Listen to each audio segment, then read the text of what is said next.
The ice water is freezy cold. The robot is very, very feisty. And I'd like to welcome you to the Monday, September 8th edition of Modeling Blog Daily, where Bill just rants with a cup of whatever. And today it's ice water, guys.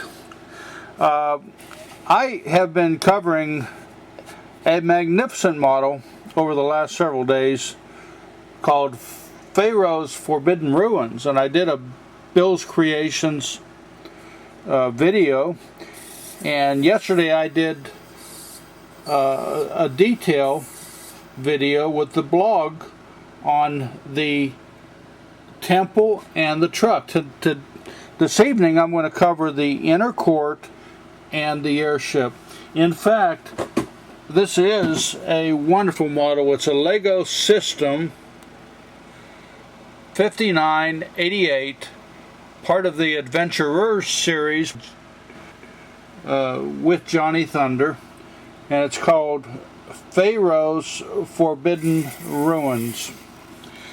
I don't think that I've ever built a model quite as spectacular as this ever. I want to show you some of the wonderful features of this inner court. By the way, the inner court usually in a temple in Egypt was underground, so this would all be underground. Of course, for Lego, they made it like this because it's easier and it looks kind of pretty. But you usually have a temple, and then inside you go into a cave, and then deep in the cave you got this this entombed Pharaoh, and this particular model has a feature jewel that is got a magnet on the bottom of it, and there's a magnet in the back of the tricky door.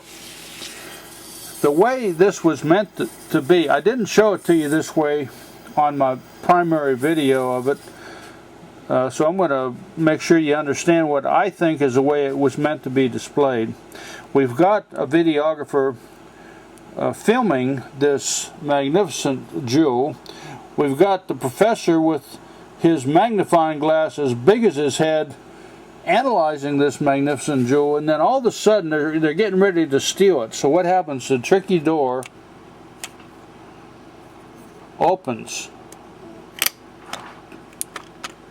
but it keeps on turning. See, and then all they have left is an empty stand and the skeleton. Where did the jewel go? I think that's the way. Of course, the jewel is in the bowels of the cave. I think that's the way it was meant to be. I'd like to say a couple things about this layout.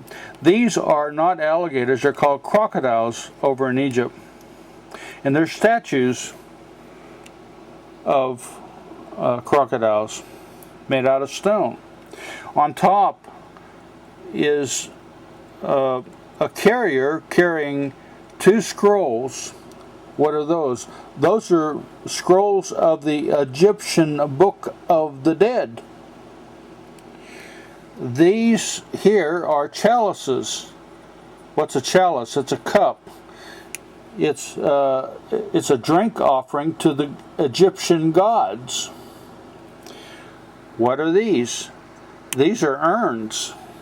See them right there? Urns. You say, well, Bill, what are the urns for? You're on pins and needles waiting to find out. Well, the urns actually contain the liver, the kidney, the heart, and the brain of the Pharaoh. And they're put in an urn so that they can be preserved for the afterlife. You watch my videos, guys, you're going to get a college education. These two critters right here are they're actually, there's a name for them. They're called Anubis, and they are guarding the afterlife.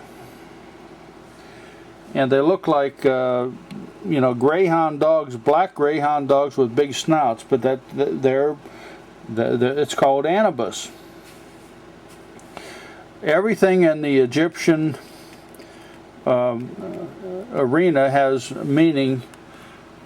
All these outside paintings have meaning. Matter of fact, if you take a look at that, see that big boat right there? Actually, on the Giza Plain next to the Sphinx, they uncovered a large boat buried in the ground, and it was designed to transport the pharaohs to the afterlife. They're very symbolic in what they believe. This airship is a wonderful airship. It's a first generation hot air balloon. If you recall, Indiana Jones never had a balloon. But if you go to Orient Expedition with Johnny Thunder, just like Indiana Jones, they had an Aero Nomad balloon called an Aero Nomad. And if you look closely, it's designed. It's designed in a similar manner to this one, but this base is more durable. I want you to take a look at this. See what is it? That's a flame. What's that mean? It's a hot air balloon. So they heated air, and the air went up into the to the balloon, and it made it rise. These are not helium tanks; they're gas tanks. I don't believe they had propane back then, but they did have gas.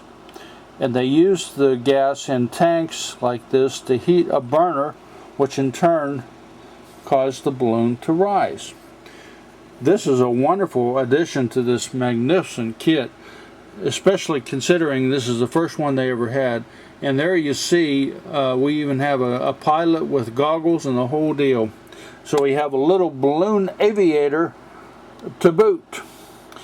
What a wonderful kit. A temple, an inner court, a truck, and a hot air balloon for your pleasure.